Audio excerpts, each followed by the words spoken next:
You exited your rehab facility company for $115 million back in 2021. Yep. A lot of people don't even know, but you exited the real estate of that, in 2022. I was the owner, operator, CEO of the growing business, but at the same time, I had a real estate holding company that I was developing the real estate assets in a leaseback program to the growing company.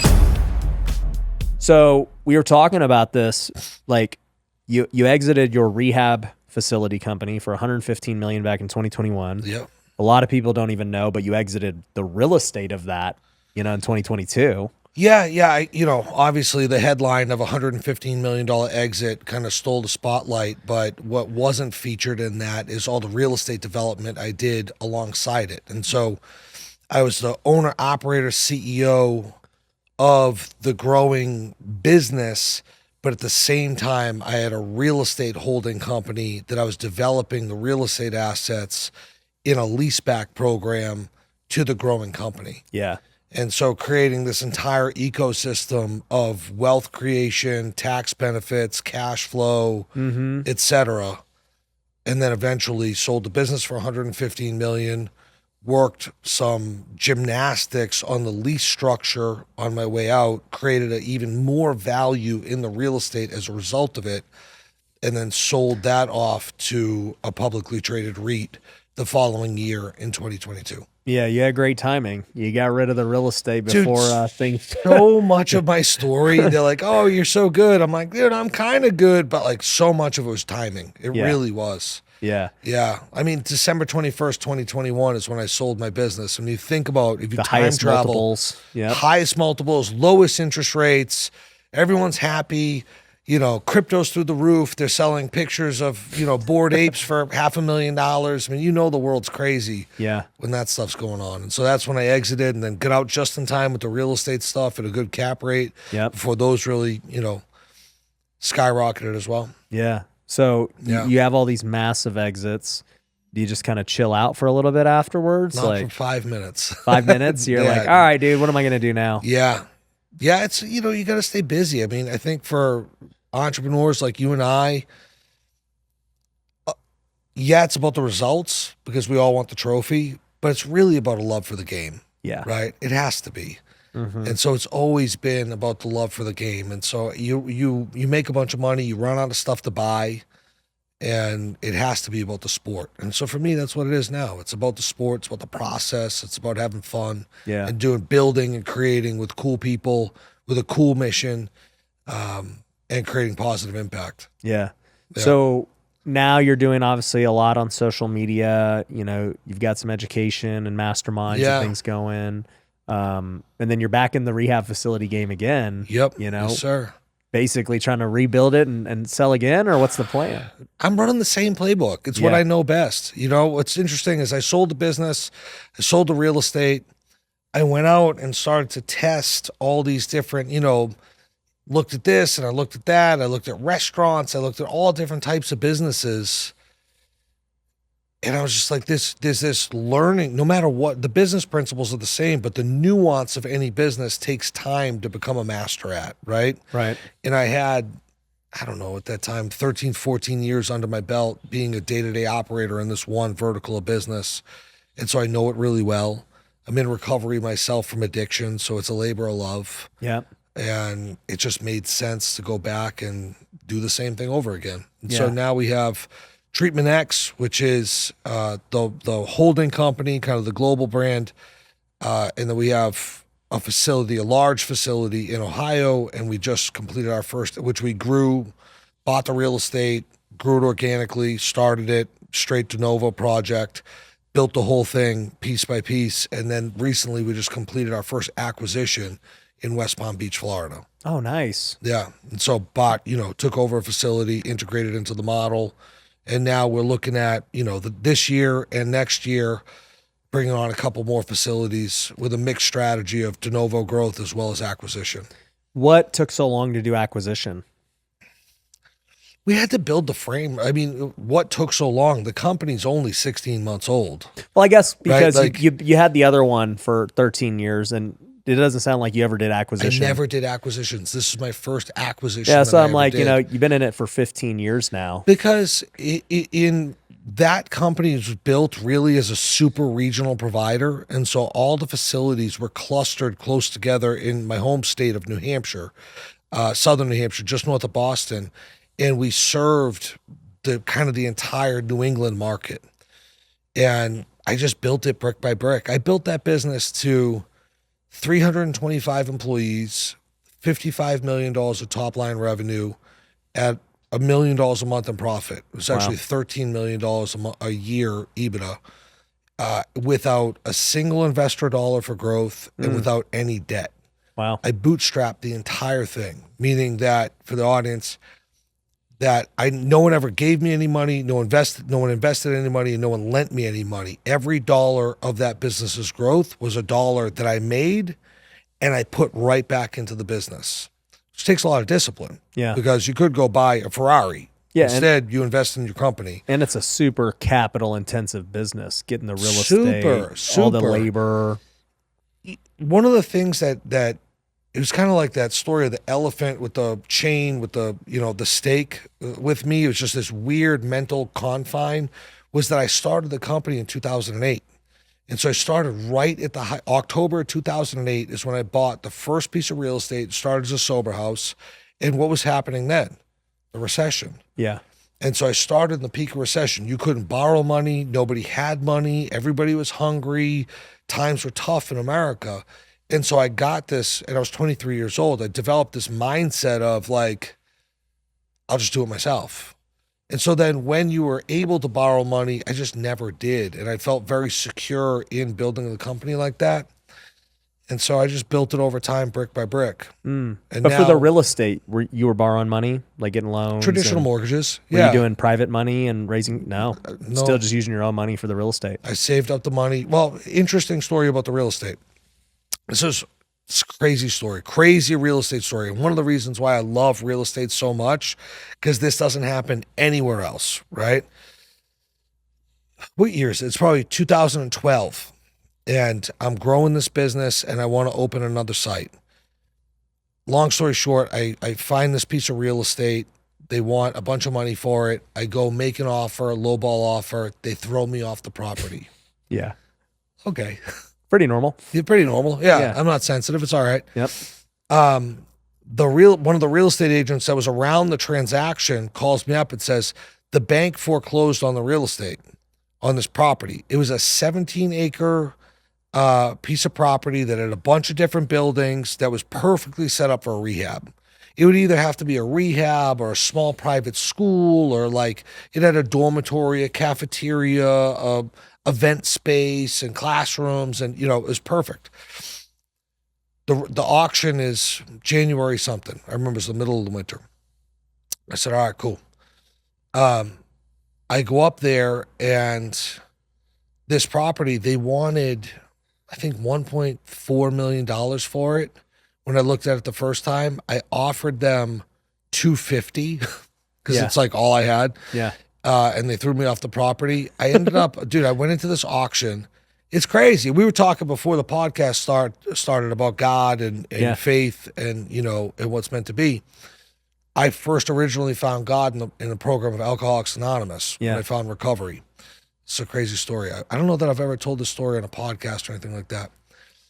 The program of Alcoholics Anonymous, just a fact that's important about this story. You go to AA meetings, you'll hear this all the time. They say, I worked the 12 steps out of the big book of Alcoholics Anonymous in the first 164 pages.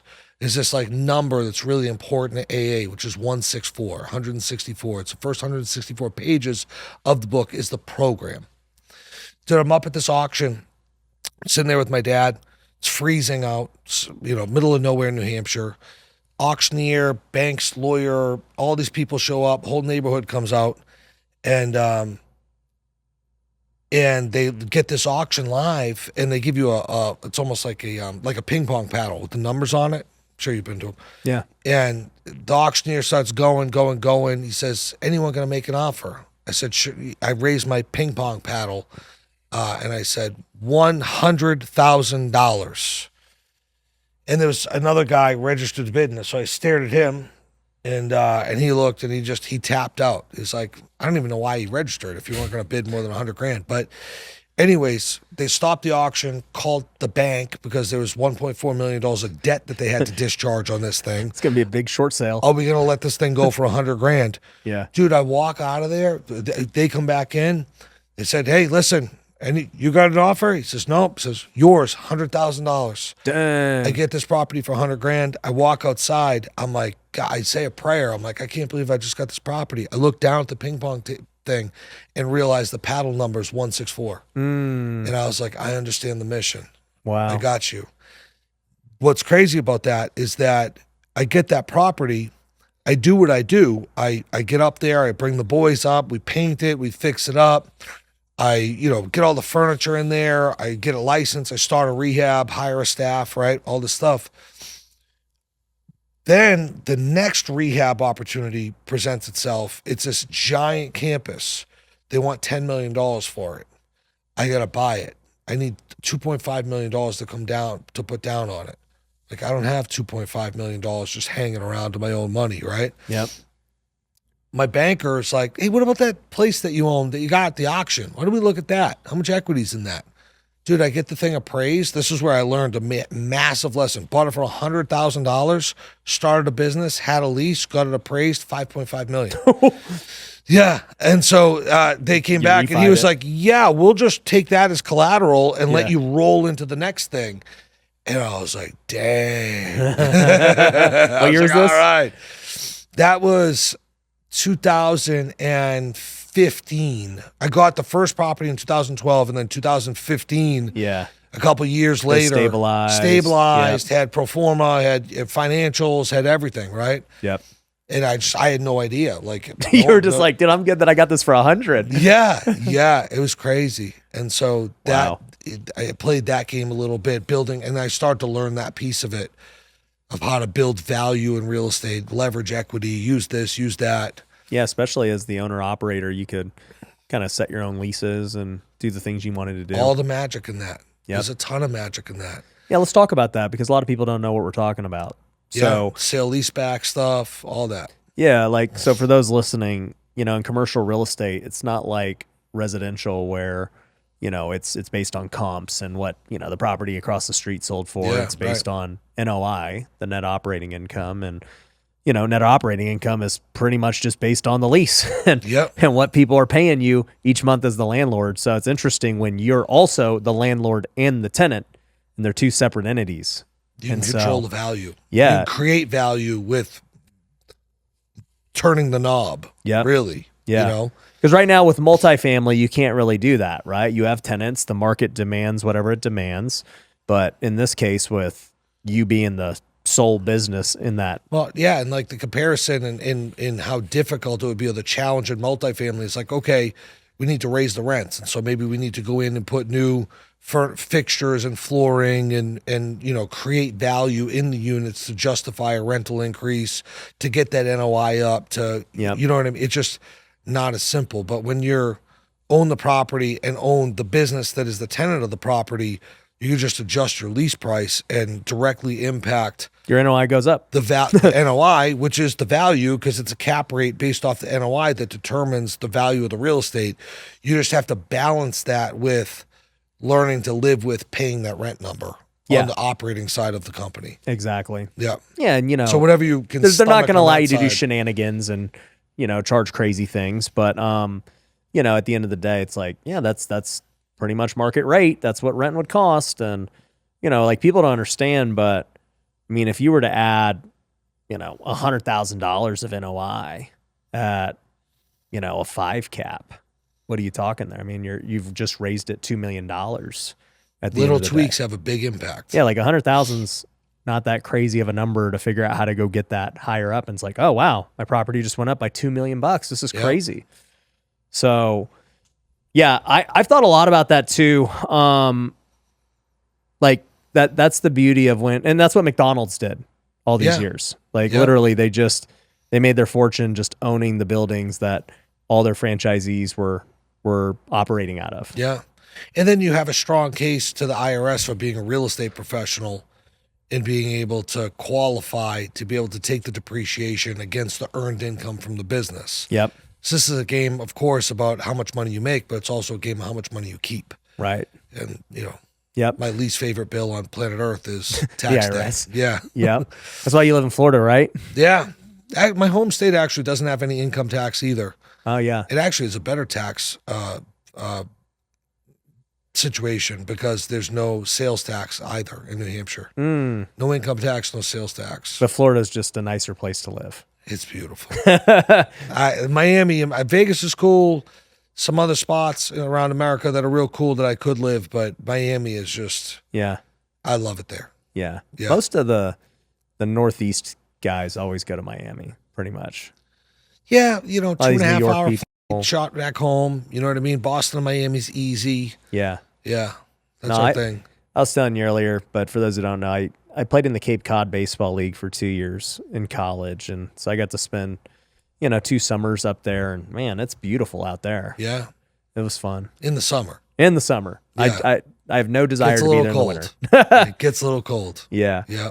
So, obviously you're building all these things and everything else, but I want to hear actually about how it all started in those early days. Cause you're starting in 2008, I kind of alluded to, being on the streets, and you talked about having addiction issues. What preceded all of this? Wealth Builders, you might have recently heard that we launched Wealthy University, which has access to all of our courses. You get weekly calls with me and our team. You also get access to special trainings, many of which have been done by people who are on this podcast, as well as recordings of WealthCon and other workshops and events that we've done.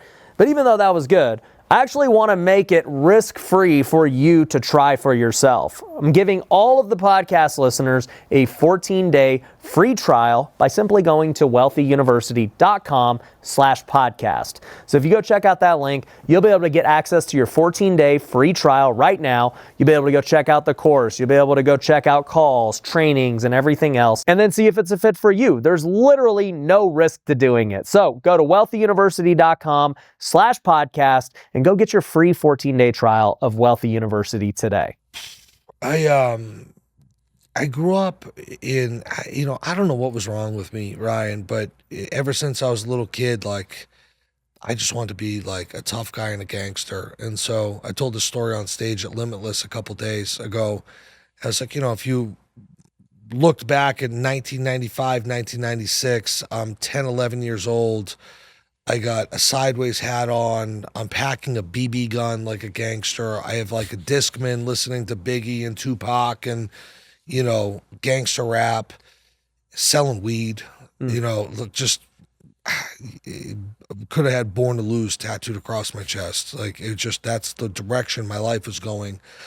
14 years old, 1999, really this peak and pivotal point in America where what's happening is that a pharmaceutical company called Purdue Pharma is mismarketing a drug called Oxycontin as a non-addictive painkiller. I think I saw this on Netflix or something. There's a whole bunch of documentaries about it. And this is what births America's opioid epidemic, right? Meaning addiction to opioid type drugs, which are painkillers and heroin.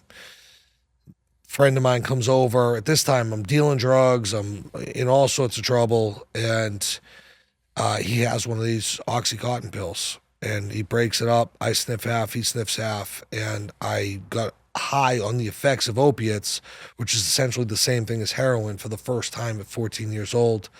6 months later, I was addicted to heroin. And from 15 to almost 22, so, 6.5, almost 7 years, I struggled and battled with heroin addiction, amongst other things. And so started trying to change my life at 17 years old. Told my dad I was an addict for the first time, needed help, wanted to get off drugs. You were hiding it like they didn't know? I mean, he knew that I had problems. He knew that I was a wild kid. I was in all sorts of trouble, getting arrested all the time. It was no surprise to anyone that I had issues. Yeah. But I hid heroin addiction. Got it. Right. And so, that's when I told him that I'd been, hooked on heroin for a little bit. And the next 5 years was this cycle of more than 100 tried and failed attempts at getting sober and changing my life over and over and over again. It was, I don't, very hard to describe what that was like accurately. It was incredibly painful. Pretty much everyone that I hung out with at that time for those 5 years today is dead. A few of them are still alive. They're in prison for probably the rest of their lives. I'm the only one that made it out. Wow. 5 overdoses, on life support, breaking the hearts of everyone I know, broken promise after broken promise, committing crimes, going to jail, catching cases. I mean, life was the bad side of a movie, for those years. And my cousin, who I grew up with, he was a year older than me. He died of a Oxycontin overdose. Yeah. And I mean, honestly, it kind of started the same way that you described it. He got into a car accident. They prescribed him, and then young too. I mean, like probably like there's 2 20 types. when you start. Like he was young. There are really 2 types of. I'm sorry to hear that. Yeah. I know the pain of the grief of the loss. Mm-hmm. Something I live with every day. There's 2 types of people that ended up addicted. One was people that were prescribed that it just spiraled out of control, like your cousin, it sounds like. People like me who just experimented. Yeah. The similarities between the 2 is that neither one of us had any idea that we were doing pharmaceutical grade heroin in this little pill, right? Yeah. And so almost 22 years old, December 7th of 2006, in a very dramatic series of events where I robbed a guy in a drug deal gone bad for $82. I robbed him with a kitchen knife. Jeez. And I bought 4 $20 bags of heroin. I used them. I was sleeping on a pile of blankets on the 3rd floor of a trap house in a little city called Portland, Maine.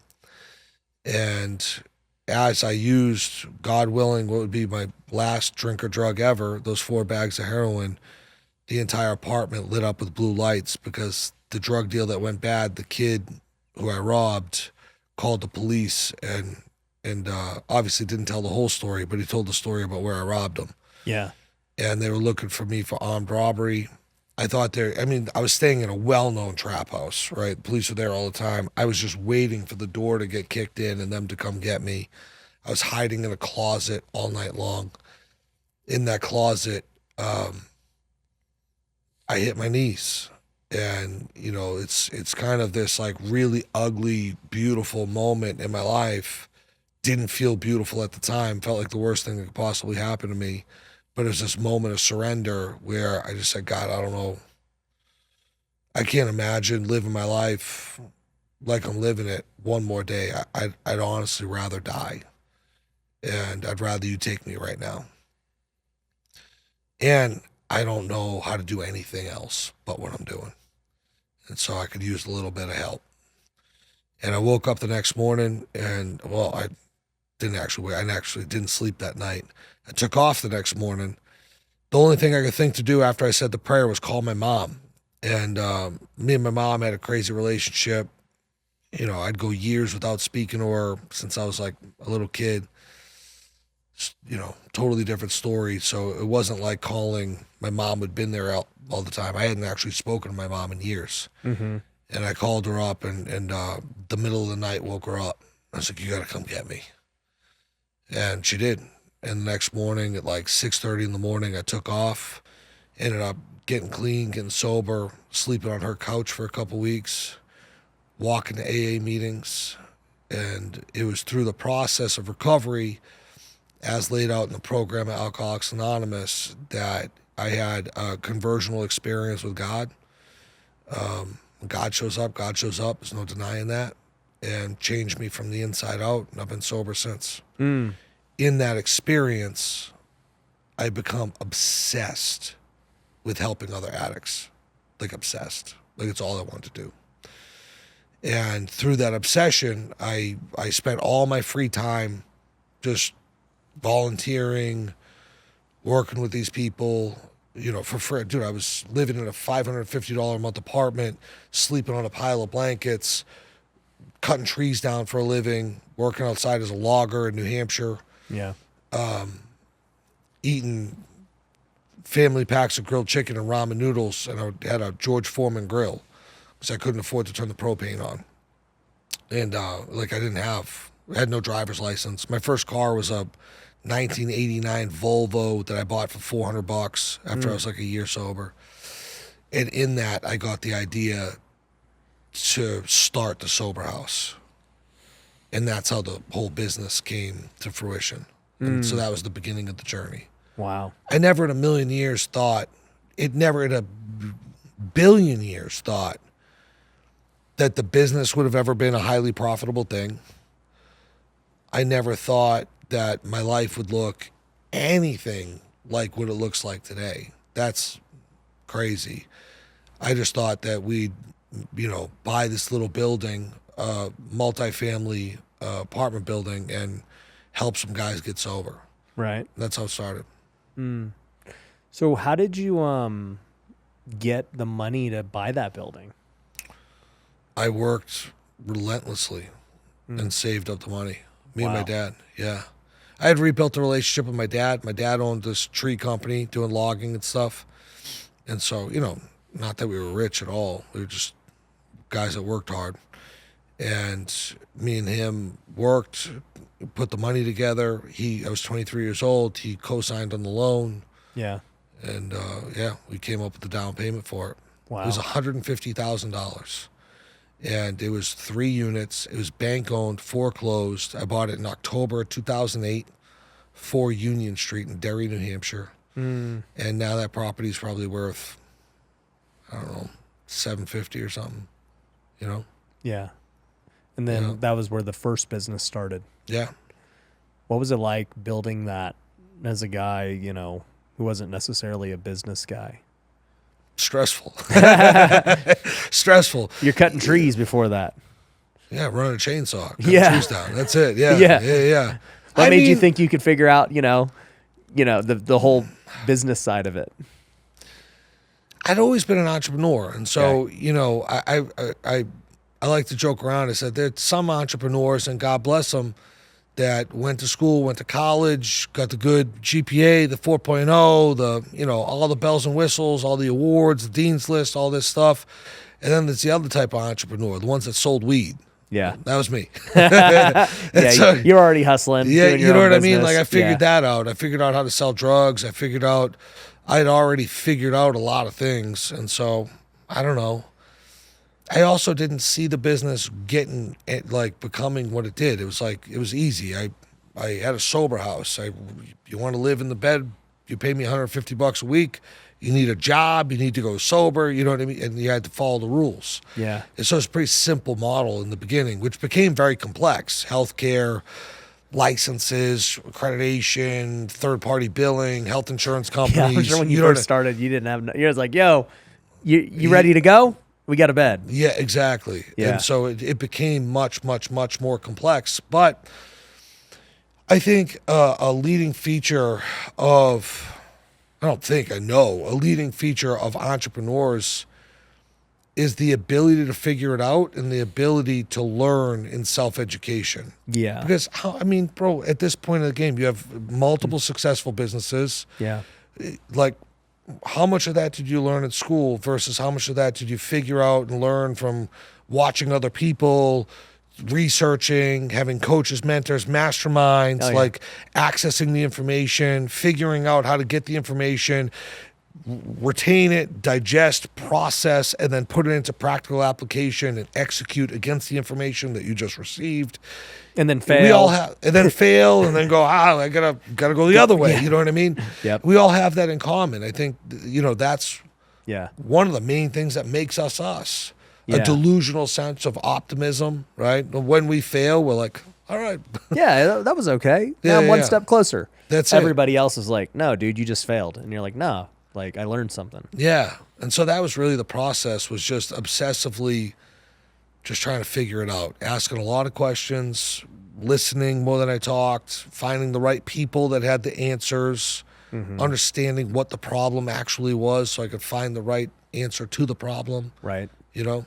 So what, obviously this first one goes successful enough that you guys end up getting that next deal for $100,000 and you know, you really start to scale it. But, like, how much were you making from the facilities in those early days? Nothing. Really? I was still cutting down trees. The first couple of years, I was still cutting down trees, making money there to keep the thing alive. Would you say it was more of a passion project at that point? 100%. You just wanted to help people. Just wanted to help people. I had no idea that it would become this big business, So at what point did it start becoming an actual business, and making money and all that? A couple of years in. Okay. Yep. I started to realize, I was like, oh, I could do this. I could add these services. I could charge more. I could do this. I could do that. And so I started to build around what I had. And then And then it became profitable. So then when did you start making like serious money with it, would you say?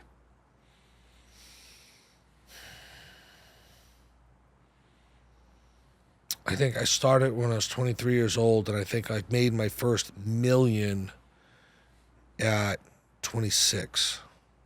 I mean, that's quick. Yeah.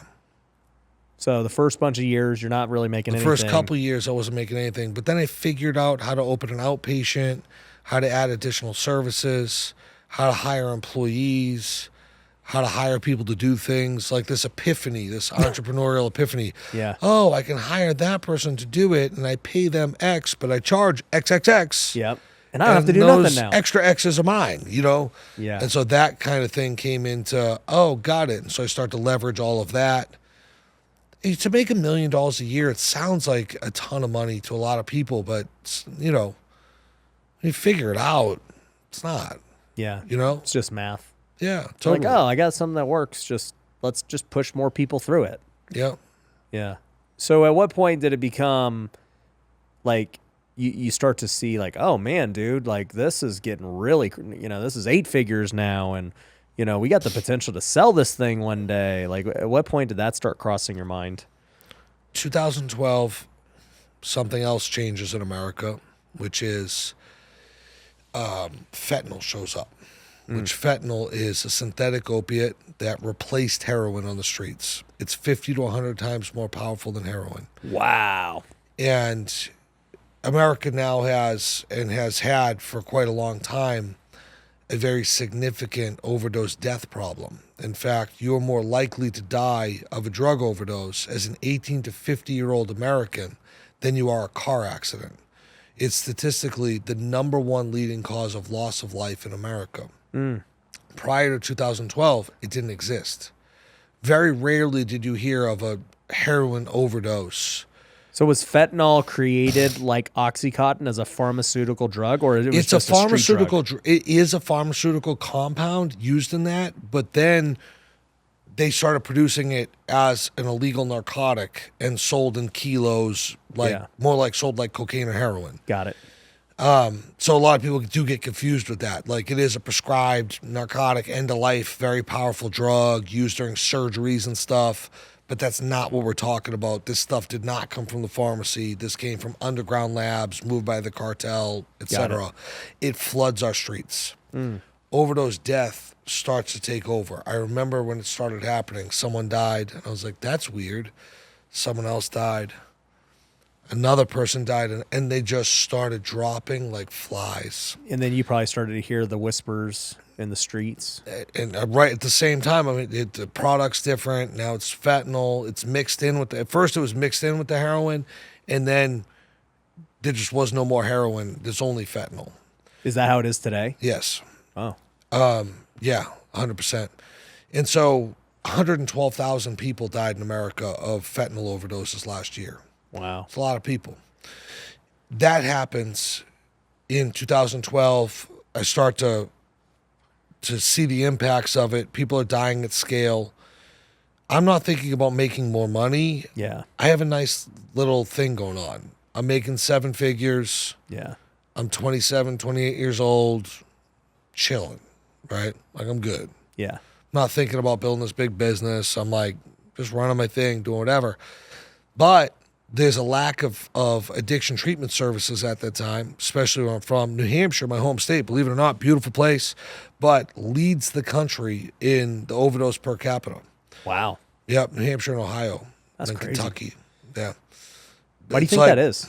I don't know, dude. I've spent countless hours trying to think about it. I have no idea. I really don't. It's New Hampshire, Ohio, then Kentucky. Is it like top 3 states for overdose death in America? And I was on the front lines of all of it. I was just thinking maybe it has to do with poverty or nothing going on. Like, I don't know. It's definitely a boring place. Yeah. You know, like, and it's not like poverty, but like people aren't like prosperous. You know what I mean? Yeah. But anywho, I decide that I need to do something about it, and I start blowing this business up. Now I'm building new facilities, adding services, and I start going. That happens in 2015. I grow the business. I get to about $20 million a year, and I'm making 4 to 5. Yeah. I buy a house in a really nice neighborhood, like the nicest neighborhood in the state. I put myself in the room, I guess. I'm out walking my dog one day, 2017. I meet one of my neighbors, see him. The guy's name's Joe. Joe's all happy. I said, Joe, what's up? I just sold my company. I'd never heard anyone ever. I was like, sold your what? You could sell a company? Like, I swear to God, I was like, you could sell a company. Hey, this is why you get in masterminds. You get around other rich people. 100%, yeah.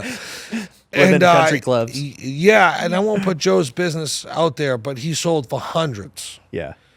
Like, you're like, what? Crazy. What are you guys making? So I said, Joe, would you get some lunch with me next week? Let me pick your brain. Yeah, 100%. So, Joe doesn't even have a Facebook, right? He's just not a guy you're going to find on Instagram. Yeah, yeah. He's now a billionaire. Wow. I get lunch with Joe, 2017. I get exposed to selling a business. And then I start to obsessively pursue self-education around everything that has anything to do with selling a business, right? Who are the buyers? How do they structure the deals? What's required of the business? Why, a lot of businesses start deal processes and it falls apart. Why? Why do these businesses fail? Why don't they get over the finish line? Oh, due diligence. Oh, the accounting is a mess. Oh, and I just go all in. And then I decide to take it to market. I try twice. I get within inches of the finish line on 2 deals at a $50 billion valuation, and both deals blow up in my face. Talk about failure. Why? Dude, first one was the husband of one of the ladies in billing had a healthcare fraud charge, and they due diligence picked it up, and it was like the most fluke thing. Scared the buyer. They blew the deal up. It was whatever. It was the craziest shit. Second thing, whole nother story for another day, but the vice president of America at the time, Mike Pence, I don't know if you heard of him or not. He's the VP to Donald Trump. Yeah, of course. Joke there, but wanted to come visit my place and speak. I had a top executive in the business it's a crazy business, bro. It's all drug addicts and people in recovery. This guy, former NFL player, had relapsed, got dealing drugs, got caught, was a DEA informant, still worked at the business. And the vice president of America was on his way, and Secret Service picked it up, and it broke international headlines because they canceled the event because there was a federal informant that worked within my company who was a guy who had relapsed and sold drugs and got busted by the DEA. And they told him, don't change anything in your life, as he sat there waiting to testify against the drug dealer that he, took a deal to testify against. It was the craziest. They could make a movie just about this time of my life. It's crazy. I have so many stories. It's nuts. 8 days away from a $40 million check, 80% of a $50 million valuation, this thing happens, blows up in my face. News blows up, dude. I'm talking Politico, USA Today, Fox News, CNN, MSNBC, international media. Like, Mike Pence turned, what do they call the airplane? Air Force One or Air Force Two. They gave him number 2. Turned it around and went back to DC, bro. That doesn't happen. Like their schedules are set in stone. Whole thing blows up. I spend all day dealing with media and press and telling people I knew nothing about it, which I didn't. And I end up on the phone with a private equity company at 5 o'clock. I was like, they're like, hey. Kind of a wild day, huh? Yeah. I was like, hey guys, you see the news? So they're like, yeah, we're out. I was like, I get it. I can't even be mad. I can't even be mad, dude. Yeah. I go on then to complete 3 transactions after getting my face kicked in, bro. Yeah. They talk about failure. Like, this stuff is not easy. Well, and also, too, the fact that you're probably already thinking about what you're going to do with the money. It's already spent. Yeah. I owed the IRS $2 million. They're waiting for it. Like, I had the Lambo picked out. You know what I mean? Like, for sure, dude. You and your neighbor going to be hanging out. But God works in crazy ways. WealthCon is coming back to Las Vegas, July 19th to the 21st. And man, if you are a real estate investor, you have got to attend this event. We are going to have some of the best in the game coming, guys like Brandon Turner and many others. This is going to be my favorite one yet. We're going to be at the Caesars Palace. Come hang out with over 1,000 investors and entrepreneurs who are trying to scale their business. You might meet your next private lender. You might meet your next partner. You might meet your next employee or the next person who's going to give you a deal. WealthCon is an event like no other. We have done it every single quarter now for the last 18 quarters straight because people keep coming back because they are getting results and they are having life change. Not only is it a great business event, but we also have a worship service. We have a pastor come. It is so cool. There's no event like it. So if you want to come, make sure you go to wealthcon.org and get your ticket today. Once again, that's wealthcon.org. I found went back to the drawing board, found a deal, got a deal done for, gave him a haircut on the valuation, took $4 million off the table, 10% of the company at $40 million. Okay. Grew the business a little bit, stabilized. But by the way, what was the point for that? Was it to pay the IRS and stabilize? Pay the IRS, get right with the world, and put a couple bucks in a bank account. So that all went to you. It didn't go to the business. That was just me. Yeah, selling some of your equity. And then, like, I don't know what it was, 6 or 9 months later, something like that, I did it again, 10% for $5 million. Got it. That was just put it in I was like, it would be nice to just have $5 million that's totally out of play. Yeah. And then the business, this is where I messed up. The business was going so well, they came back and they were like, hey, you want some more money? And I was like, sure. You have to pay me more for it. And so I sold at an $80 million valuation, 18.75%, $15 million. Got it. And so at this point, I've taken out $23 million, something like that. And that 15 just went in an account, went in my Merrill Lynch account, and just had it off the table. And I still owned, like, I had given leadership team equity interest in the business. I had the partners that had bought in. I owned 58% of the company. And then, you know what's funny is, like, around this time, I was so obsessed with this business and so obsessed with everything that I was doing, I thought that I would do it for the rest of my life. I thought I would always live in New Hampshire. I thought I would always be the CEO of that business. I thought I would always have this mission. And that was what was in my heart for more than a decade. And I remember this, like, weird thing. And there's a woman that works for me. She's one of the closest people to me on planet Earth. She's my chief operating officer now. She started my executive assistant years ago. Wow, what a rise. Crazy. She's a beast. She's the best. Her name's Lori. And I remember looking at her and going, you know, I don't love this anymore. Do you think it was having the partners that changed it? No. I think that the thing was, so, again, for me, it's all around, you know, God and what God would have me be doing, and, you know, and that thing. And it just felt like, now, it didn't make sense at the moment, but looking back, it felt like he was kind of releasing me from that mission. And hey, you accomplished the mission. Let's sure. move on to the next phase. And what happened at the same time at that was, like, I had no social media presence at all. I had like 1,500 followers from high school. You know what I mean? Yeah. And I was like, I think that I'm supposed to do Instagram. Like, I think I'm supposed to do social media. And she's like, what are you talking about? And I was like showing her all these guys' pages, Andy Frisella, Ed Milet, Sean Whale, all these guys. I was like, no. See these guys? Like I think that I'm supposed to do this. And I think that, like, I'm probably going to know these guys at some point. And it's the craziest thing.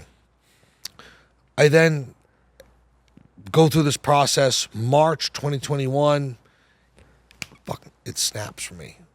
I bought our second home in Fort Lauderdale. I'm in my backyard. I'm sitting on my couch thing, and I'm like, I'm out. It's a weird, bro. I remember the moment. It just hit me like a lightning bolt. And I was like, I'm out. I called Lori. I said, I'm out.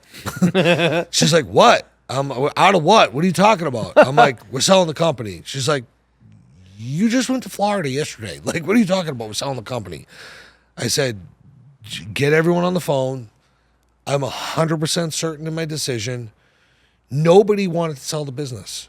None of the partners, nobody else that was in that company. They were like, Eric, we could like take this all the like, and I was like, I'm out.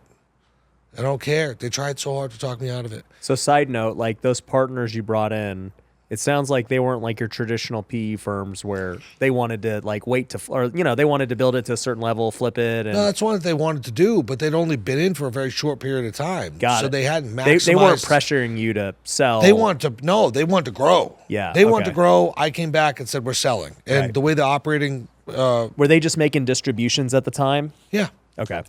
Yep. And so I made the decision, got them on the phone, hired the investment banker, put together the legal team, tax team, kicked off a process. 10 months, grueling. And 10 months later, I crossed the finish line and closed it for an enterprise valuation of $115 million. Yep. December 21st, 2021. Wow. Yep. And you know what's crazy about that, though? Is that I start to lean into content and figure that out and learn about it. All goofy, making videos, feeling stupid. I'm the $100 million CEO. Yeah, hey guys, Eric Spofford here, you know, and felt so stupid doing it at first. And seeing some of those old videos is always so embarrassing, right? My first TikToks, I was dancing, so I know. I was like, I don't know what to do. Like, everyone dances on TikTok. I think that's the thing. Yeah, got to do it. But today, there's rarely a day that goes by that I don't get approached in public or receive messages of people that said I inspired them to get sober, stay sober, make a positive choice in their life. You're able to impact just significable more people. It's crazy. Yeah. Like crazy how not the big people that is. are already like far gone, and now we gotta like you're able to catch a lot of these people without ever having to bring them in your facility. 100%. Yeah. Yeah. And so, yeah, man, that's how we got there. It's a crazy story. Been a ride. Yeah. No, that's a crazy, crazy story. Like, I have so many questions about it because, I mean, obviously you followed your passion. You built a business around your passion. And I think that in itself is such a rare thing. Very few people actually can build a business that they're truly passionate about. And then also have the, I don't know if discipline's the right word or awareness, but to know when, hey, you know what, this is no longer, you know, the thing that's gonna, you know, serve me at this moment. Like, you know, I'm ready to pivot and take the next step because people are so scared. Like, you know, I'm in a mastermind. Well, I wouldn't even call it a mastermind, but it's all like basically to be in, you have to have revenues over 8 million or over 8 figures. Sorry. And you got to have 20 employees. And so most of them are not social media guys. They're just normal, everyday businesses. Yeah. So most of them are like your neighbor where, you know, he ain't on Facebook. They ain't on nothing. Right. And so they see me and they're like, I don't even understand like what you do. And I'm like, yeah, but I always hear about their stories and, you know, all their exits and things. And like, what's interesting about all of them, not all of them, but most of them is like, they're very scared to do another thing. Like, they're like, yeah, but if I don't really know what I would do after this because, I don't know, they spent so long building something and it's kind of like, yeah, once this is done, I just don't know what to do with my life. Did you ever experience that at all, or you were already just on the social media thing? I just have such a unique life experience where like I've been to the absolute bottom, Yeah. and I'm not really attached to all of this, right? I think that your relationship to stuff and whatever it's supposed to look like, and what will they think if it doesn't work, Yeah. and all of that creates a prison that people live within that is very hard for them to break out. Like, I always think of it like this. I'm like, dude, I started sleeping on a pile of blankets in a $550 a month apartment in Yeah. a terrible neighborhood. And like, you know what, Ryan? I was all right. You know what I mean? Yeah, Like, I was cool. I didn't even know I had it bad. I didn't. And Yeah. like, will I ever get back to that level again? Dude, a lot of things would have to go wrong to get there. But if I had to get knocked down a couple pegs, like I tell people that too. 'Cause I'm just willing to get in the fight because I'm willing to get punched in the face. I don't really care that much. yeah. A lot of people aren't because they don't want to wear a black eye. Yeah. You know? I talk about my baseball career a lot, but I played 8 years in the minor leagues, and I was Yeah. making I've heard you $1,200 talk a about month. that. Yeah, and it's like, dude, you pursue your passion for $1,200 a month. Like, how many people are willing to do what you did or do what I did, with no guarantee of the outcome, just doing it because you love it and you want to help and you want to, follow your dreams and whatever. And it just does. Like, I'm with you. I didn't feel broke at $1,200 a month. Like, I was like, bro, I'm like living my dream. I'm doing it, It's happy. And so I'm with you. Like, if I lost it all, I'd be like, yeah, it's all good. I'll be fine. I'll figure out whatever's the next play. No big deal. Yeah. So I think a lot of people just have like the wrong mindset. Like, I don't really care what situation you're in. You can perceive your circumstance however you choose to perceive it. Yeah. Right. Like, money's just one aspect of your life. You got to follow your gut. I think a lot of people are scared of that. Like, they get this intuition, this intuitive feeling or thought, and then fear, doubt, insecurity, worry, anxiety talk them out of it. Yeah. And so they spend their time, stuck in this prison of feeling called to do something but not. Yeah. You know what I mean? Like, it's like, guys, I don't know if you know this or not, but you're gonna die. We're here for a very short period of time, and so like it really doesn't matter that much. Yeah. And so just because I've been so close to death, I've been so on the bottom before, I've just had this weird stuff where just like, dude, I just don't care. Yeah. You know what I mean? Like, it's fully perspective. Yeah. And that, for me, life gave me this like incredible opportunity for personal development, right? Yeah. Like, just unbelievable. But for the average person walking around, I do not recommend, I repeat, I do not recommend, guys, that you go get addicted to heroin for 7 years, rob drug dealers for a career, commit all these crimes, go to jail, destroy your life, and then take that as an opportunity to build back. Don't recommend that. But you can join a coaching group. Yeah. You can get in the room on a mastermind. You can, and for those reasons, I just push people so much to make the investment in themselves. Yeah. Because it's, when you look at my story, and I'm sure your story is no different, it's those moments in time where it's the mental aha, the light bulb, the introduction, that one person you met that changed things forever. Like, you got to show up for the process for all of that. Yeah. It's tough, man. I reflect back to your point, right? We live our lives however we live it in our 20s, and that leads to usually whatever you end up doing in your 30s with business and everything else. And it's tough because everybody was told, hey, go to college, get a good job, it's safe, and all these things. So America was groomed that way. Mm-hmm. And then you do it and you realize, oh, it's not enough. I'm not making enough money. I'm in debt. I can't afford housing no more. You're a slave. I'm a slave. I'm scared. I have not ever taken a risk in my life yet. Like, I'm going to go take a risk now that I have kids and I'm married, and you're telling me I should go and, get a job or go start a business and invest in coaching and all these things, and it may or may not work out. And, I can just kind of like take the path that I know isn't great, but at least I know kind of what it's going to be. Mm-hmm. And so like people choose a life of mediocrity for safety, and it's not even that safe. No. Yeah. AI I was thinking that the whole things. time that you were thinking. I'm like, yeah, it's safe but until your company lays off 2,500 people. Yep. And then you're like, well, what now? Yeah. People lose perspective. Like, I remember in the recession if you lost your job, people spent a year or more going to interviews every day. Bro, it was crazy. That was the only reason I ended up an entrepreneur. I couldn't get a job like as a baseball guy. They're like, dude, no, you're going to leave for 6 months. Why would we hire you?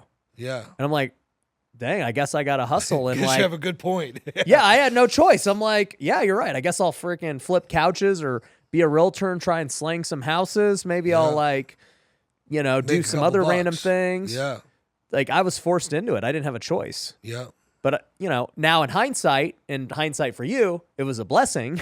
100%. Learning to hustle and, figure it out for yourself. But other people aren't that lucky because they actually follow the path that society tells them. Mm-hmm. And then they end up as sheep and they end up like scared and paralyzed. And you're just like, dude, you got to take a risk. Like, I can't tell you how many times I'm like, guys, okay, I'll do this at events. I'll be like, how many of you know you're going to have to retire your parents because there's no way they're going to be able to support themselves? And it's like the majority of the room. And I go, okay, how many of you guys can't even take care of yourself right now? How are you going to retire your parents if you can't even figure it out for you? You're following the same path your parents did, mm-hmm. And it's just like, it's a tough situation. Like you really got to start changing the narrative from kids when they're young. And I think it's already starting to happen. Yeah. Like the younger generation's now looking at YouTube and all these things. And they're like, I ain't going to college. Oh, for sure. I'll be a YouTuber. I don't need to make the mistakes freaking the millennials made. Yeah. But in that, though, the American dream is dead, right? The middle class is gone. Yeah. You are now either successful or a slave. Yeah. Then when you look if you're making $100,000, you're struggling. My grandfather, Arthur Spofford, he was a steel worker in a mill, and he had a blue collar job. He worked with his hands. He bought the house that my father and his two brothers grew up in 1952. He had a stay-at-home wife. He had 3 boys, and he worked as a steel worker. And he owned a home on 2 acres of land with a stay-at-home wife. Yeah. With 3 kids. You can't be in the electrical or plumber's union today, working great jobs, and afford to raise a family on your own. Yeah. So now you need dual income. Now your wife has to go to work. Yeah. Who's raising the kids? Now you're not raising those kids, are you? Yeah. Right? Who's got the most time with them? Who has the most impression on the children? Yeah. And so you just end up indoctrinated into this slave system. And outside of that, you have kids that learn how to live stream and are making tens of millions of dollars on Twitch. Yeah. You know what I mean? Like, the disparity between the social classes has just created this enormous gap and so it becomes this argument of haves and have-nots. And of course, the people that can't figure it out or haven't figured it out, it becomes this political argument of, essentially socialism, right? Yeah. And that's universal income, other things. And this is the points of contention in society. And it's like, we can sit here all day long and take exception to these things. And, this is what I think about Biden, and this is what I think about all of this, and take our political parties, and there needs to be a change. And listen, I think that is an honorable thing. My advice, what I choose to do is, brother, it's all just a big game. Learn how to play. Yeah. Honestly, just learn how to play. And I've been saying this for a while. Like, I never really talk politics Because to me, it's like, bro, if you're broke, it does not matter who the president is. That's it. It literally doesn't Yeah. matter. It only matters, honestly, as far as money goes, when you're rich. Yeah. Then they start caring about what's happening. Yeah. But dude, if you're not happy with where you're at, I mean, you saw Biden, in like the last 4 years, the economy has sucked. That's one thing. But you were still probably broke with Trump too. It's probably has not mattered. Yeah, not all that much, right? For the broke people. But it's a nice thing for them to focus on. And it's like the faster you realize that nobody is coming to save you. Correct. It's all on you. What should they do? 100%. Like, what do you do if you're one of these people stuck in, a 9-to-5 that's not making them enough? And let's say they got kids, man, and they can't just go quit their job and start a business. Do they get a side hustle? They absolutely get a side hustle. They do their 9-to-5. They pay the rent. They put the bread, and the milk on the table. They do the 5 to 8, the 5 to 9 with the kids, and they do the 9 to 1, Side hustle. 9 to 2, doing whatever it is. What would you have them do? It's really, I think it depends upon the person, right? I think people have different makeups of who they are, what their skill set is, but everybody has an untapped talent of some sort that you could certainly figure out how to better your life with, right? Like, dude, right now, what are my pain points? I'm dying for a kick-ass copywriter. Yeah. Like, I need someone that can write copy, write emails, write ads, write all this stuff. If you could teach yourself how to do that, that would be worth, I would put you on my payroll. Yeah. I don't care when you do it. Yeah, just get it done. You do it on your own terms. It's just these little things. Like, there's so many opportunities, especially when you have a supercomputer in your hand called an iPhone. And ChatGPT. And ChatGPT. And bro, you sold couches. I love that. Yeah. Part of my story, I never talk about this, but was like, you said, how'd you get the money up? Dude, I bought and sold shit on Craigslist. Yeah. I never did a couch. I wish I thought of it, but I did 4-wheelers, dirt bikes, cars. Yeah. Do you know what I mean? Like, figured that out. Just something. For the love of God, there's so much opportunity out there to better your life. Yeah. But people are lazy. Yeah, go make content. Go be a copywriter. Go wholesale houses. Do something. Yeah. But they end up... That's the problem. They hear all these different ways. They're like, oh, but what if Spofford's telling me I should be a copywriter now. No, that's not what I said. No, I know, but that's what they're going to think. I know. And they're going to be like, but I was thinking real estate. Yeah, exactly. God, good Lord, for the love of, but just pick one. Just pick one. Just pick one and stick at it long enough to get good at it. Yeah. They all work. They all work if you get good enough at all of them. But the fact is that you have so much more opportunity than you realize. But it goes back to, like, of course, a lot of my message is about people with addiction and alcoholism. But I look at this other giant slice of society that don't have the disease of addiction, right? The disease of alcoholism, but have these enormous vices. Like video games, Netflix, they're fat. They take, I'm not dissing anyone with real deal mental health, but like, they haven't autopsied their life or done a moral inventory or aligned their actions to be in congruency with their conscience or any of that stuff. And they're jacked up on psych meds. Yeah. They're going home talking about wanting a better life, smoking weed out of a bong. Yeah. And drinking and like, dog, like, what are you doing? Yeah. You know what I mean? Like, you deserve to lose. Yeah. And so for some of them, it's picking up a skill set, and that's a process of addition. You need to add these things to your life. You need to do more. For a lot of the people that come into my ecosystem of coaching or that I interact with, sometimes it's a process of subtraction and of removal first. It's not about what you're doing. It's about what you need to stop doing. Yeah. You need to get in shape. You need to stop smoking weed. Yeah. Like, yeah, we can teach you how to do copywriting, real estate, and couch flipping.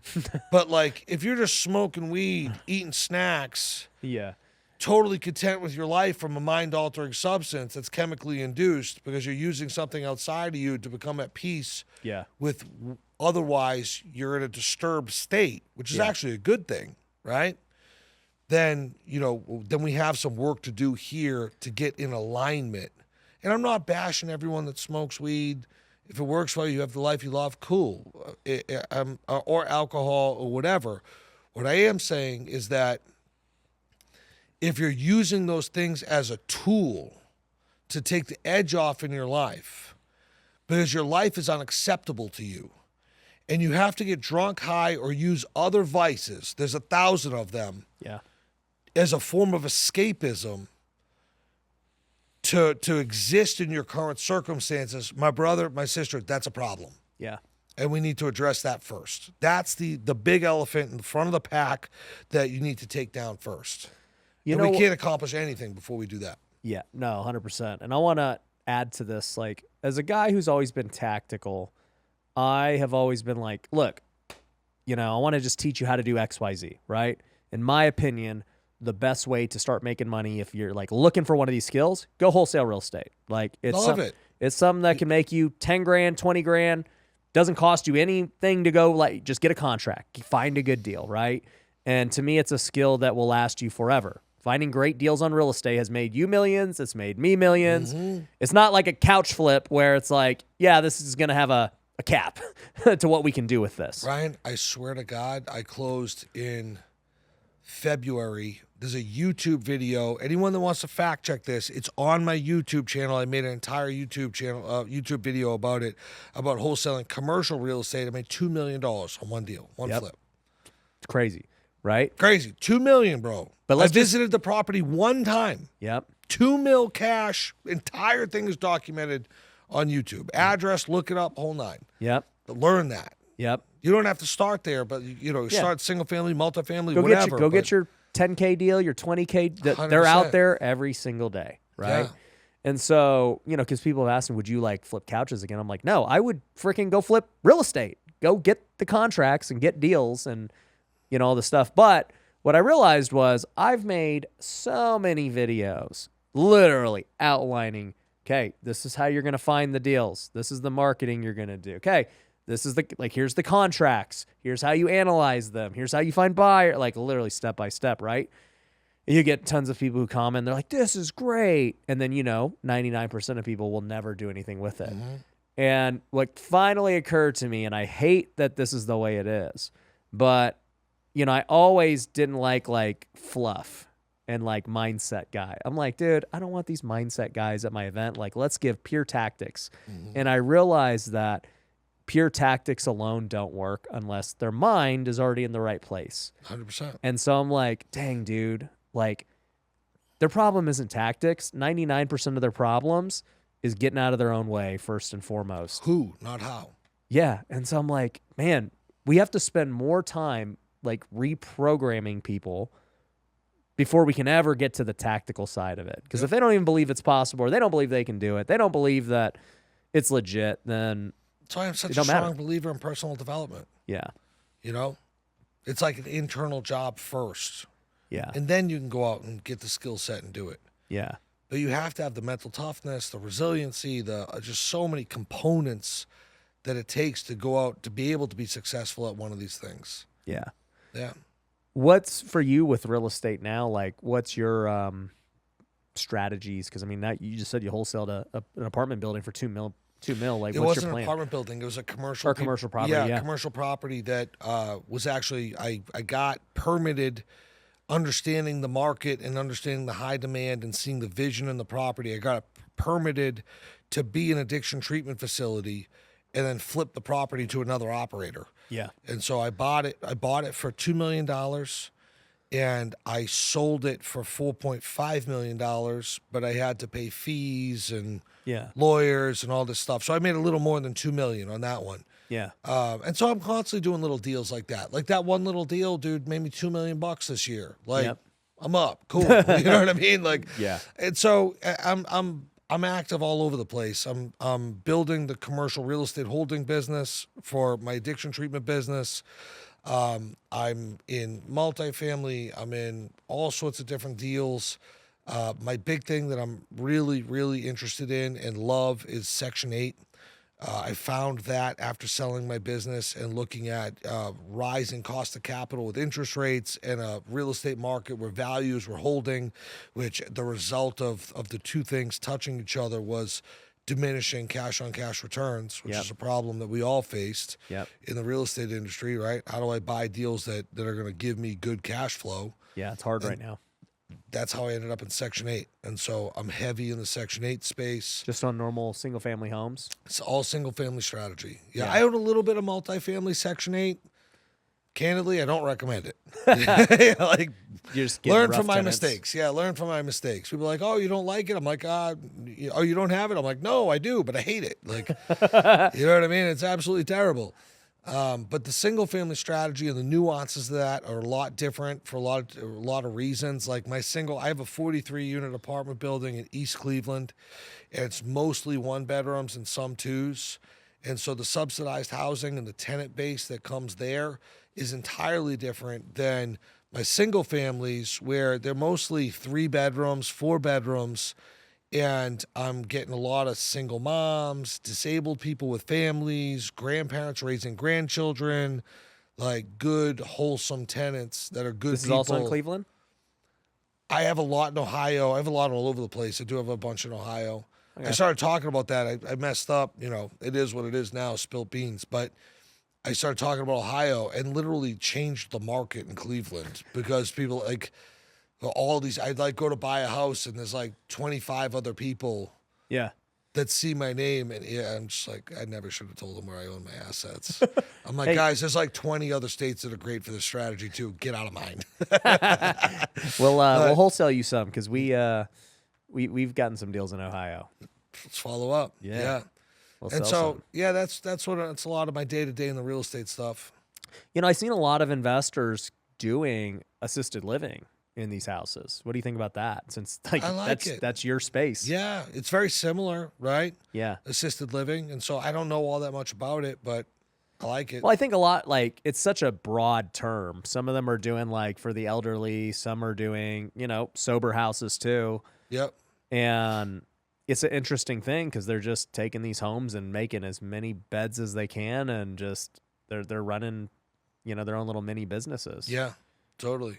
You don't think well, I guess what I've heard is that, and I don't do it, so I don't have context to it other than people I've talked to, but I've heard that there's still just such a huge undersupply of these types of homes. Real estate investors, are you tired of getting low quality leads and talking with sellers who've been hit up by everyone else? Well, what if you could get inbound leads of motivated sellers on autopilot without any effort? Well, that's exactly what we do at Lead Kitchen. Over the years, I've spent millions of dollars on direct-to-seller marketing. I've done PPC, I've done TV commercials, I've done cold calling, text messaging, direct mail. I've done the pay-per-lead services. And look, all of them can work. A lot of them don't. At the end of the day, I have found a new method that is getting me better results than I've ever seen in my career. I'm getting lower cost per leads than ever before, and it's not just in Las Vegas, it's across the country. And so if you want to take advantage of this new innovative marketing strategy that takes no effort on your end, I want you to go to leadkitchen.com and book a call with my team today. Imagine having my team running your marketing with the same leads that I'm getting in my business. That's what you can have. So just go to leadkitchen.com today and book a call. Do you think that's Sober true? living houses? Well, just like Or senior sober, living. assisted, I don't know. I don't know too much about the assisted living, but sober living for sure. Yeah. For sure. There's 46.5 million adult Americans struggling with substance use. Right. 1 out of 10 adult Americans struggles with something that alcohol use disorder.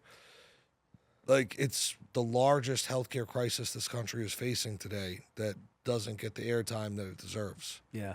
Well, actually, now that I think about it, I got to believe that doing sober living would be significantly harder just based on the clientele versus like the elderly. Would you think? Yeah, it depends. I mean, they want to be there, Like they're there by choice. They want to be sober. You can get like a house manager to manage the thing. Got it. And so it's actually a decent little business. It's what I started in. So Right. yeah. And then you expanded into the commercial facilities. Correct. Yeah. Inpatient, like healthcare. Got it. What would you say are some of the biggest mistakes you made along your journey? People. People. I would just be everything that has to do with people, like who you hire, some of the biggest mistakes in my business, who I hired, some of the biggest mistakes in my personal life, people I trusted and loved. If there was one area that I would just say that was one of my biggest mistakes that I would pay more attention to if I was reliving it again or give guidance to other people, is the emphasis around how much bad people or the wrong people can hold you back or put a stick in your spokes of whatever it is that you're trying to do is huge. And the power of having the right people in the right positions in your business, in your life, and being very intentional about your organizational chart professionally, being very intentional about your circle, being very intentional about your friendships, being very intentional about the people that you pour your love and your trust into, it'll catapult your life, right? Like the alignment of those things can just push you so much further, so much faster, or have the exact opposite effect and hold you back. So do you think that maybe your core values and everything weren't clear, initially when you're, I guess, hiring these people or becoming friends with people? There was certainly an issue of clarity. Yeah. And then when there wasn't an issue of clarity, there was an issue of conviction. They didn't believe in the mission or maybe where things were going. I didn't hold the line and demand like that this is what it is, and you either meet this criteria and believe in this stuff or not. Yeah. And so the conviction part is like making it negotiable, right? It's flexible. Yeah. Can't be. It's got to be non-negotiable. Your core values have to be non-negotiable. Yeah. You cannot. Like, what are you willing to? No, what are you willing to die for? Yeah. We, I'm sure you saw it upstairs because we got our core values tattooed everywhere. Yeah, I love that. I saw it on the wall. Yeah. Yeah. And train daily. Yeah. Train daily. Serve others. No ego. Play fair. Those were the 4 that I've had for 4 or 5 years. 5 years now, going on 5 years. And then last year I added a 5th one that was literally what you just said, that just kind of like supersedes them all, faith. And to me, faith and conviction are very similar, right? Because, I just started to realize, as things have been changing, as like my mission has adapted and evolved and changed, as, we're in a massive shift of just the economy and business overall. Like the real estate market is so different today than it was years ago. Education business is so different. Like the way that you do everything is very different. And it's like, look, dude, we got to have faith behind what this business and this company is trying to do. And if you're not like, if you don't believe, it's all good. Like no hard feelings. You just can't be here, and you got to have faith in leadership. You got to have faith in, those around you, that they're going to be, good teammates and doing what they got to do. And obviously with everything we're doing on the spiritual side, like it's very faith-based now as well. And just being more outspoken about Christ and everything that I'm doing on that front. So it's like, I just felt the need after making basically the same mistakes you just said of like people. I'm like, yeah, we really need to just drive home like, bro, this is what we're about. And if you don't like it, it's all good. I know that this wasn't like the clear expectation maybe when you started here, but that's what it is now. And now anyone who's coming in knows exactly what's, going to happen. Yeah. Identity. Yeah. I love that. And it's hard because you lose people that you've maybe been with for a while. And, that's life. That's life. I said that recently. Yeah. I'm just like, there's nothing else to really say. Like, it is what it is. I was thinking about this too, just with like a season of change and a season of turnover and other things. You start to like think about how things end with people. And I was asking you recently, or before this, about, a relationship you had end recently.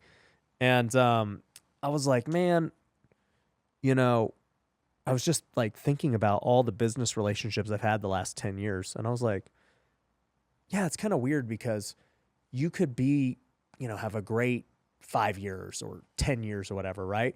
But by default, when something ends, it ends. And then like usually, there's a reason it ended. And the reason usually in many cases is there was a difference of opinions. There was, alignment no longer happened or something happened, right? And so a lot of times when things end, whether you fire somebody or they quit or whatever, like there's I don't want to say bad blood, but there's a disagreement. And so it just made me think like, man, that sucks that in most cases when something ends, it's never like on a good note versus like a great, just like, hey guys, we exited the company, you know, we're done. Hakuna It's awesome. Matata. Yeah, let's go. But that's 99% don't end like that. Yeah. And it's tough. Like, I'm like, wow, that's like the realization of business. You could go 10 years great and then it just ends. And like, that's kind of like the last taste of what it was. Yeah. And I get it, man. how do you sit with that? I think it used to hurt more. It hurt more than it does now, because now I approach a lot of things with like understanding that life has seasons and life has phases, and there are very, very, very few things that I think are meant to last forever. Yeah. And, you know, like I get a dog. I just recently, he's probably a year old now, but after losing my last dog, Chino, R.I.P. to the legend. What kind of dog was he? He was a Frenchie. He was one of the funniest Frenchies you ever meet. And I got another Frenchie. His name's Smalls. Okay. He's stupid. We have a mascot that's a Frenchie that comes. Oh, do you? One of our students. They bred Love some it. Frenchies. His name's Cash. But like, I love that. You know, you get the dog, and you know that like the dog's here for a period of time. Yeah. You know what I mean? Yeah. And like some of these relationships, they're meant to. Some of them will last forever. Sure. Like we'll do this whole marathon together, me and you. Yeah. Some of them, you know, we're just going to have a period of time in life that we share together, and that's okay too.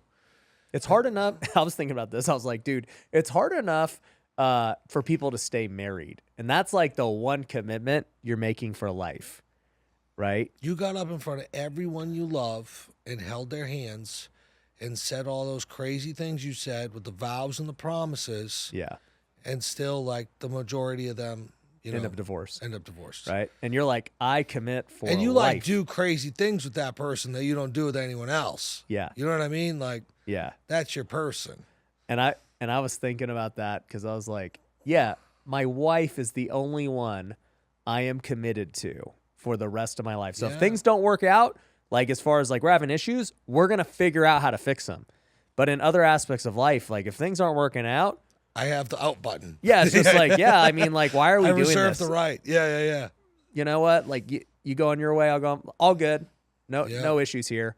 So it's like a lot of times you just don't really have anything to fight for. For me, my North Star with that is just principles and core values, right? Like, if a relationship ends, but I'm in alignment with the things that I believe in and the things that I've committed to as far as how I live my life, the rules that I subscribe to, the core values that really mean something, then it is what it is. Like, I have no regrets. I have nothing to like reflect back upon. Like, no, this is my North Star. You talked earlier about a clearly defined identity, mission, North Star. And if you're in alignment with that, then the people that fall off weren't meant to be there. Yeah. But you gotta it's no stay sweat true off to our that. back. You gotta stay true, you know? Yeah. Yeah, man. What do you think about like, you know, when I heard you talk about your exit, I've interviewed a lot of guys who have exited big, and like I was getting flashbacks of when Brandon Dawson was here. I love Brandon. Yeah. And he was just telling me the story about how he exited, and he was just sitting in his pool one day and the wire for $100 million came through, and he was just like dead. He was like, man, dude, like, that's it. What do I do? And then he went and just traveled and played golf for, you know, I think it was like a couple of years, just kind of wandering. And his wife was like, man, are we going to do something? You know, I'm not trying to retire right now. I'm trying to go build things. And then, you know, he went to a Cardone event, and that was like re-sparked him. But I remember him telling me a story, and some other guys, just about like the difficulties of selling a business and just dealing with everything and the stress leading up while they're doing all their due diligence and all these things. And, you know, you had the opportunity to actually like sell before and then, you know, have partners and these guys that you now have to like actually. I had a lot of experience by the time I got to my last deal. Yeah. Like, Like what been was through the process 5 times. Yeah, you're like, all right. I already This know is it's number 6. Yeah. So what was it like? What are some lessons people can take away who are thinking about selling their business or thinking about bringing on partners who are going to buy in now, and how to handle that? Oh God. I'm mainly asking for me. I would say surround yourself with people that have been through the process, for coaches, mentors, and like an advisor group. I actually, when you think about selling a business, you need to put together a group of advisors that are going to be kind of your deal team, right? It's your investment banker, that's your legal team, that's your tax team, your accounting team. Really the 4 key components. There's all sorts of other little stuff, but those are really the ones. I have done this in my coaching, my one-to-one program, which I don't really promote because I don't have a lot of time, but I've done this with folks. I had dinner with a guy last night who's like so close to the finish line, he could smell it. Their buyer's about to get financing commitment, due diligence is done. They're weeks away from being over the finish line. Like, it's just very like walking on thin ice. Like, Just don't screw it up. just stay in the house. Don't do anything. Sit on your hands. Don't let Mike Pence near. 100%. And God. And so here's the interesting thing is that I like recommending finding a Brandon Dawson, finding a me or someone else, and interjecting them in that team for that operator, because whatever deal coaching fee you have worked out, like, they're getting paid that one way or the other. They just want you to win at that point. Yeah. Everyone else sitting at the table, at a certain point, you're going to lose alignment with. Yeah. And so the banker is going to take you out. They're going to talk about, oh, Ryan, we're going to have this big process. We have all these buyers. You're going to have they're going to take you all the way down. And at a certain point, they get paid based on a success fee. It's a commission, right? So they're going to get X percentage of the deal transaction at the closing table. If they don't sell your business, they get 0. Yeah. That's how that should be structured. They're gonna lose alignment where they're gonna be giving you advice that's better for them than anything at a certain point. Oh no, I've been through it. Oh no, we should just take this deal, and no, that's not a big deal, and don't worry about this, and don't worry about that. The lawyer in the legal group is different. They're getting paid based off of work. And so, dude, make no mistake, the law business is a big business. I don't know what your legal bills look like, but I paid those guys tens of millions of dollars accumulatively at this point. And so they're burning the clock and doing the deal. And so just having someone that's in your ear, that's in complete alignment, that can see ahead because they've been down this road a few times before, priceless. Priceless. And those are some of my favorite coaching arrangements with the operators that I work with that are preparing and get ready for a sale. The other thing I think that business owners don't understand is that the process of selling a business, to get over the finish line successfully, sometimes you're doing the work that the business requires a couple years ahead of time To make it sellable. 100%. Yeah. Because really, they're going to scrutinize the TTM, the trailing 12 months. Yeah. That's going to be the main focal point. They're going to give a little bit of a crap about prior years, but that TTM. And so if we come in and we have like a couple year strategy where due diligence is sitting in Dropbox, we have every I dotted, we've thought about every single angle that could possibly get scrutinized on this. Every HR complaint is followed up on and closed out. Every piece of potential threatened litigation is addressed. Every compliance issue is done. The accounting is dialed in. There's nothing. You're going to do a quality of earnings well ahead of time and have this rolling Q of E. So when you come to market and you say, my EBITDA for XYZ business is this, it's inarguable. Yeah. Right? It's like, no. One of the big 4 already did the Q of E. Like, we've already, the account, all of that stuff makes if you can get ahead, you can get so much done before you're even visible to buyers. Right. That It just once you makes get look, to buyers, they're like, these guys wow, are legit. Wow. They're prepared. And now, because here's the interesting thing about that. People always want to talk about EBITDA. What's your EBITDA? What's your EBITDA? What's the EBITDA in the market trends? Brandon Dawson had a $2 million EBITDA and sold for 70-something X. Yeah. Right? Yep. What's that like? I know. So yes, it's an EBITDA game, but it's a multiple game. Yeah. And so if you're doing all of that work ahead of time and you become this like shiny object in a seat, because these buyers, private equity companies, they see pitch deck after pitch deck after pitch deck. And if you become the one that stands out and they're like, oh, wow, like he was, obviously, that is going to have such a difference maker in the competitive process that will drive the multiple as well. It sounds There's like a long. Yeah, it sounds there's like so much to it. The takeaway is this: is that you're a CEO. You have an unbelievable skill set to be able to think of an idea, put a plan together, make it actionable, and bring it to fruition in real life to the point where it makes money and pays other people's bills. Those people are called your employees. That's like uncanny, right? We are the small slice of America that creates the most opportunity.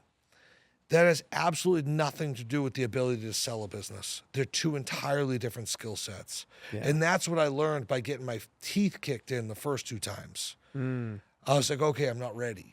Yeah. I didn't even know enough. Your books weren't correct. There's just all sorts of I learned so much. Yeah. That luckily I had those deals. You talk about, God, things work out in a funny way. I was so bummed when I didn't get that $40 million check. Yeah.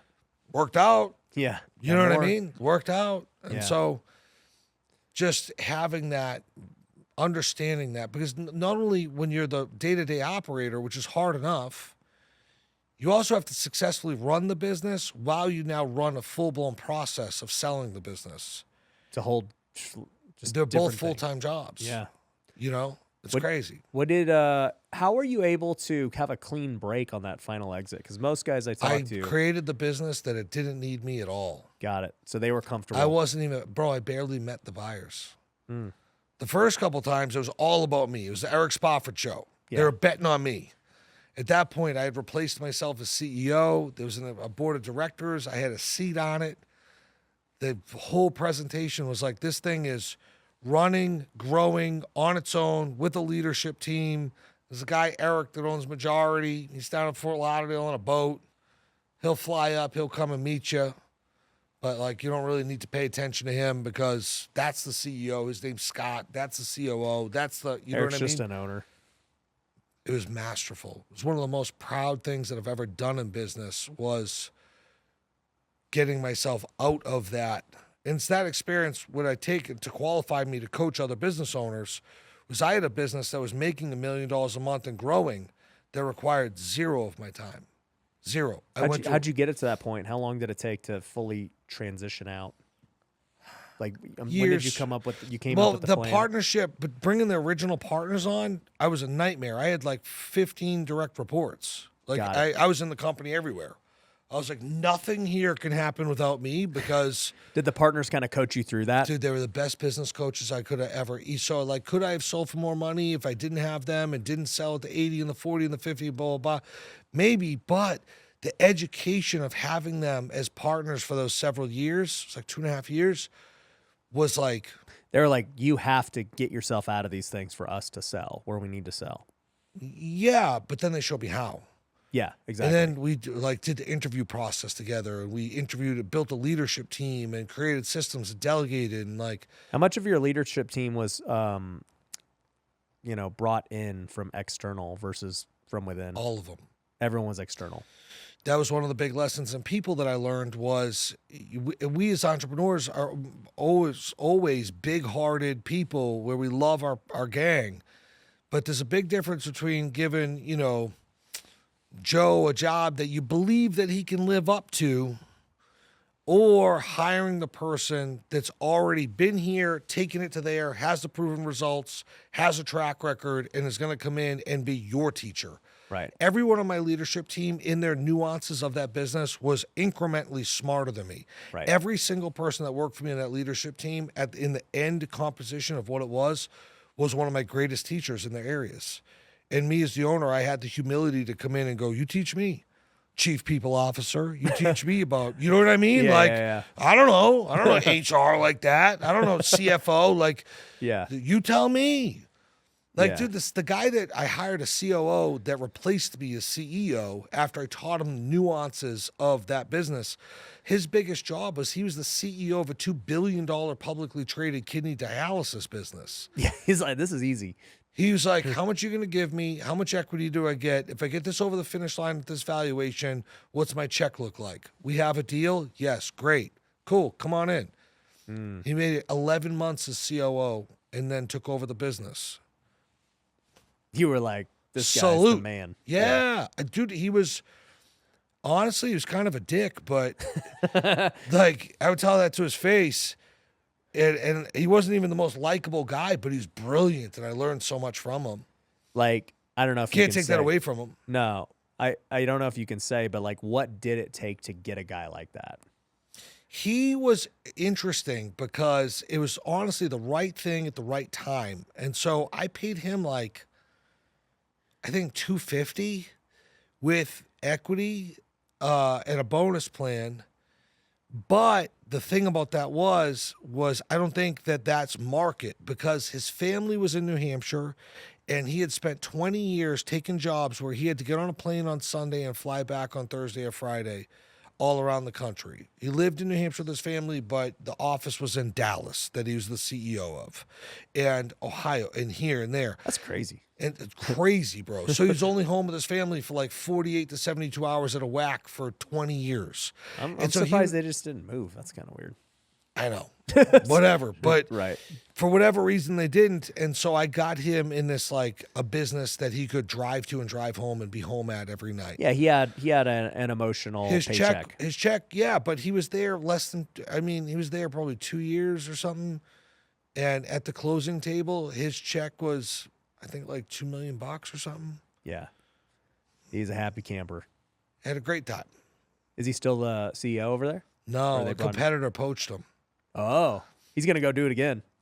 He's in the process of it, and God bless, whatever. They ended up, it was actually one of the buyers that I didn't sell to came back and then poached the CEO post-transaction. Yeah, how many guys did you have to poach all those guys to get them to you? The leadership? Yeah, for sure. Yeah, they're not on Indeed. Yeah, they're not unemployed. You know what I mean? Like, they're not like sitting there on Indeed looking for CEO jobs. But how is that like with just getting these high-level guys? Because they aren't looking for jobs. These guys they're killers. Pay the recruiter.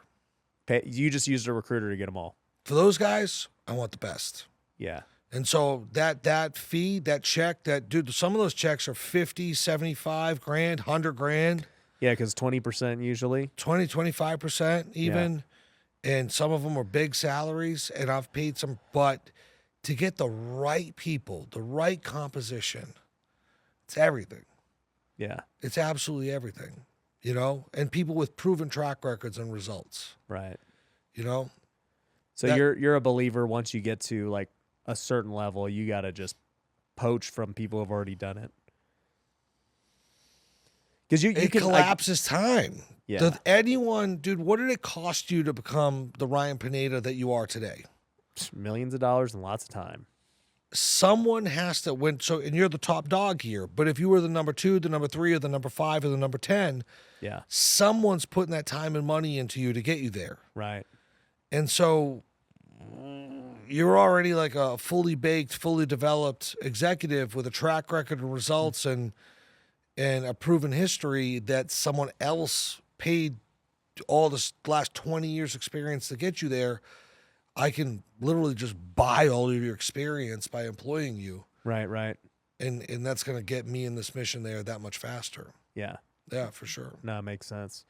Well, bro, dude, I've had a blast. Pleasure, just man. chatting it up, man. Great And convo. yeah, I've learned a ton. I'm gonna definitely be thinking about a lot of things we said, and I'm excited for just getting to know you better and everything Same, man. else. Look forward to being friends. Yeah, so we'll link to all of Eric's socials, everything he's got going on down below. Make sure you give him a follow, and we will catch you on the next one. Peace. Peace.